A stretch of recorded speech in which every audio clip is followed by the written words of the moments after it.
زمرہ بندی طے کر سکتے ہیں، لکھ سکتے ہیں کہ یہاں 10 بچے باہر کے ہیں، یہاں 20 بچے باہر کے ہیں، یہاں 25 بچے باہر کے ہیں، یہاں 30 بچے باہر کے ہیں، یہاں 40 باہر کے ہیں، یہاں 50 باہر کے ہیں، یہاں 100 باہر کے ہیں، یہاں 150، یہاں 200، یہاں 300 ایسے باہر بیرونی بچے ہیں دارالخوان میں رہنے والے. آپ ان کی تعداد گنا کر کیٹیگری طے کر سکتے ہیں. لوگ پھر خود ہی دیکھ لیں گے کہ ہمیں کس کا کتنا تعاون کرنا ہے. لیکن اول مرحلے میں ہی 100 کی قید لگانا یہ بہت بے جا بات ہے.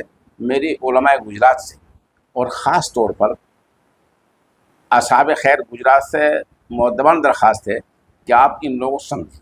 یہ یہاں آ کر کس طرح کی باتیں کرتے ہیں. آڈیو میں آپ نے سن لیا، ایسی ہریانہ میں شرخیر والی جو کمیٹی وہ ایسی باتیں کر رہے ہیں. موحالی کی رپورٹ میں نے آپ کے سامنے پیش کر دی.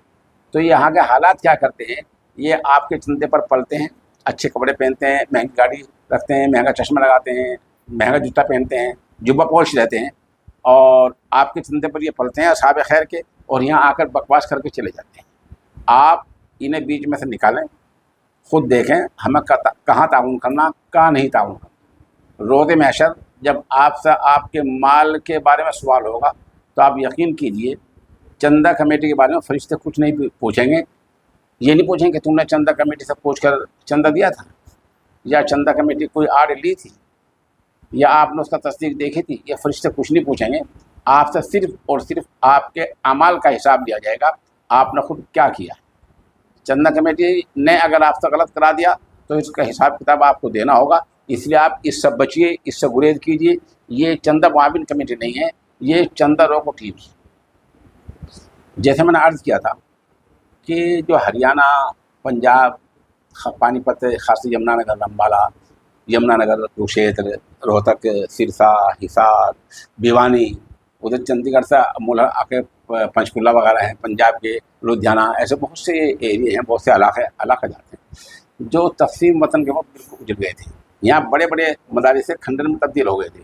یہاں کی جو نشاط ثانیہ ہیں وہ جمعیت علماء ہند کی محنت سے ہوا ہے. اس کا اندازہ اس بات سے لگا سکتے ہیں کہ ام المدارس دارالعلوم دیوبند اور مظاہر العلوم سہارنپور نے یہاں مکاتب قائم کر رکھے ہیں. آپ ان سے جا کر پوچھئے کہ کن حالات میں وہ مکاتب چلاتے ہیں، کس طرح کی وہ محنت کرتے ہیں، کس نوعیت سے وہ اپنا کام یہاں چلاتے ہیں، اور کس طرح کے حالات پیش آتے ہیں. آپ کو حالات کا تو پتہ نہیں ہوتا، اور آپ 100 بچوں کو قید لگا دیتے ہیں. بہرحال میری گزارش، میری دعا یہی ہے کہ اللہ تعالیٰ ان کمیٹیوں کو ہدایت دے اور یہ مدارس کی اہمیت کو سمجھ لیں. مدارس کا جو تعلق ہے وہ راست طور پر جناب رسول اللہ صلی اللہ علیہ وسلم سے ہے. اللہ کے رسول صلی اللہ علیہ وسلم نے جو اپنے پہلے صحابہ کرام کو جہاں پڑھایا بیٹھ کر اس کو اصحاب صفہ کہا گیا، وہیں سے تعلیم کا سلسلہ شروع ہے، اور شدہ ہوتے ہوتے یہ یہاں تک پہنچ گیا ہے. آپ کے کسی عمل سے اگر مدرسے کی تعلیم میں کوئی رکھنا پڑے گا، کوئی مدرسہ بند ہوگا تو آپ یقیناً اس سے ذمہ دار ہوں گے. ایک طرف تو ہمیں سرکار کی طرف سے بہت ساری شرطوں کو پورا کرنا پڑ رہا ہے، وہاں پریشانی کا سامنا ہے. ایک طرف بہت سے عوام جن کی اصلاح نہیں ہوئی ہے وہ مخالفت کرتے رہتے ہیں. جو رئیس کی کمی ہوتی ہے وہ چند لوگوں کو ٹیم پوری کر دیتی ہے. بہرحال میری دوبارہ اصحاب خیر سے گزارش ہے کہ آپ اپنے عمل کے خود جواب دیں. چند لوگوں ٹیم کیا کرتے ہیں اس کے آپ ذمہ دار نہیں ہیں. ادھر ارباب اہتمام سے گزارش ہے، کل بھی میں نے گزارش کی تھی کہ اس وقت شرخیز سے آئی جو چندہ روکو ٹیم ہے وہ پنجاب میں گھوم رہی ہے. آپ جو اپنے مدارس ہیں وہ محض اللہ کے بھروسے توکل اور اعتماد پر چلائیں اور کسی چندہ کمیٹی کے تعاون پر نہ چلائیں.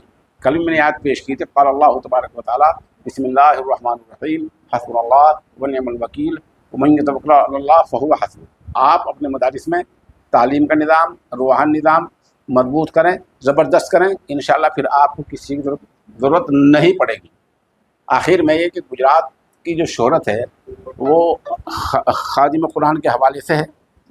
ادھر گجرات کی جو اور دوسری شہرتیں ہیں وہ کلام پاک کے مسابقے سے ہے، لیکن چندہ روکو ٹیم ایسے اقدامات کرتی جا رہی ہے جس سے گجرات کی بدنامی ہو رہی ہے. بہرحال میری مقرر گزارش ہے کہ جو ارباب محتمین مدرسہ کے ذمہ داران ہیں وہ برائے مہربانی ان چند روکو ٹیم پر اپنا دار و مدار نہ رکھیں، اللہ کے بھروسے رکھیں اور اصحاب خیر سے خود تعلق پیدا کریں، خود انہیں اپنے حالات بتائیں تاکہ وہ آپ کی طرف متوجہ ہو جائیں. وما علینا الا البلاغ.